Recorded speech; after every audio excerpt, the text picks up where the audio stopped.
అక్రమ blood బ్యాంకులపై drug control అధికారులు కొరడా జులిపించారు. మనుషుల రక్తం, ప్లాజ్మా అక్రమంగా నిల్వ చేసి బ్లాక్లో అమ్ముతున్న పలు బ్లడ్ బ్యాంకులను మూసివేతకు ముందుకు సాగారు. ఇదే అంశానికి సంబంధించి మరింత తాజా సమాచారం అందించేందుకు మా రిపోర్టర్ రామ్ ప్రసాద్ సిద్ధంగా ఉన్నారు. రామ్ ప్రసాద్, చెప్పండి, మీ దగ్గర ఉన్నటువంటి అప్డేట్స్ ఏంటి?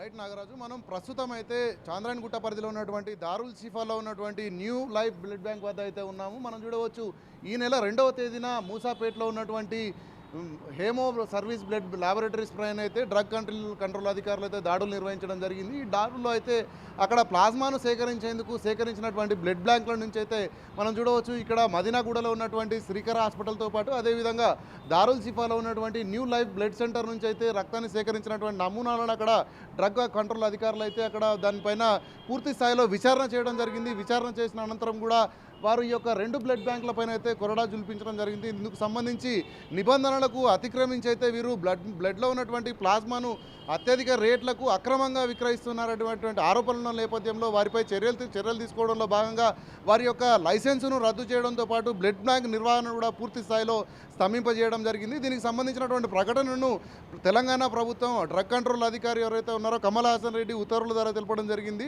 పూర్తి స్థాయిలో మనుషులకు అత్యంత అవసరమైనటువంటి పరిస్థితుల్లో ఏదంటే అక్కడ వాళ్ళకు ఏదైనా కాలిన గాయాలైనప్పుడు కానీ అదేవిధంగా వాళ్ళకు ఏదైనా ప్రత్యేక వ్యాధులు వచ్చిన సమయంలో అయితే ప్లాస్మాను అవసరమైతే ఉంటుంది. వారికి సంబంధించినటువంటి అవసరాన్ని దృష్టిలో పెట్టుకొని ధనార్జనే ధ్యేయంగా అయితే బ్లడ్ బ్యాంక్ నిబంధనలను తుంగలో తొక్కి అయితే వారు బ్లడ్లో ఉన్నటువంటి ప్లాస్మాను వేరు చేసి అమ్ముకుంటున్నారనేటువంటి ఒక ఆరోపణలు అయితే ఉన్నాయి. అంతేకాకుండా అది రక్తాన్ని విక్రయించడం కూడా పూర్తి స్థాయిలో నిబంధనల ప్రకారమే జరపాలి. ఎందుకంటే బ్లడ్ అనేది ఒకసారి ఒక వ్యక్తి రక్తంను తీసిన వెంటనే 6 గంటల లోపే మరొక వ్యక్తికి ఎక్కించాల్సి ఉంటుంది. అంతేకాకుండా ప్లాస్మాను కూడా 30 డిగ్రీల ఉష్ణోగ్రత కంటే తక్కువగా ఉన్నటువంటి ఫ్రిడ్జ్లలో ఏర్పాటు చేయాల్సి ఉంటుంది ఎప్పటికప్పటికి. దానికి సంబంధించి నిబంధనలన్నిటి కూడా ఏవి పాటించట్లేదు అనేటువంటి అంశాలను కూడా డ్రగ్ క్వాలిటీ కంట్రోల్ అధికారులు వారి దాడులలో వాళ్ళకు ఇక్కడ నిర్ధారణ అయిన నేపథ్యంలో అయితే ఈ 2 బ్లడ్ బ్యాంకులకు సంబంధించినటువంటి లైసెన్స్ను కూడా రద్దు చేయడం జరిగింది. ముఖ్యంగా చూడవచ్చు, ప్రస్తుతం ప్రతి హాస్పిటల్లో కూడా బ్లడ్ అనేది ప్రతిరోజు అవసరం ఉంటుంది. అంతేకాకుండా అంతకు ఇంపార్టెంట్ ఏంటంటే బ్లడ్లో ఉండేటువంటి ప్లాస్మా కూడా అత్యంత ముఖ్యమని చెప్పవచ్చు. ఈ ప్లాస్మాను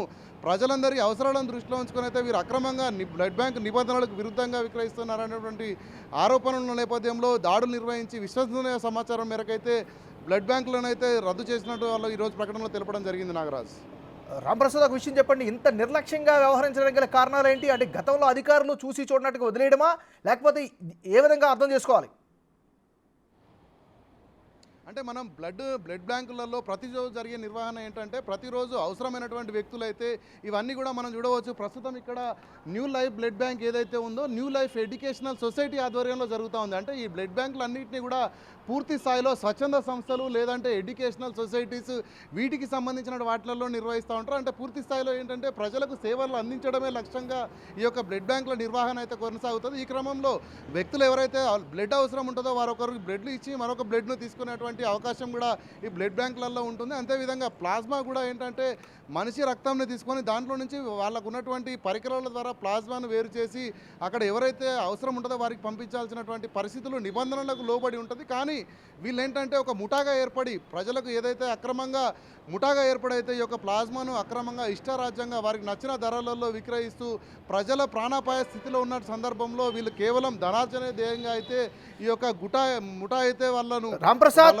ఒక విషయం చెప్పండి, అధికారులు స్పష్టంగా ఏం తెలియజేస్తున్నారు? లైసెన్స్ రద్దు చేశారు, సో నెక్స్ట్ స్టెప్ ఏంటి మరి? రైట్, మనం చూసినట్లయితే ఈరోజు లైసెన్స్ రద్దు చేయడంతో పాటు లైసెన్స్లను కూడా వాళ్ళు తిరిగి తీసుకోవడం జరిగింది.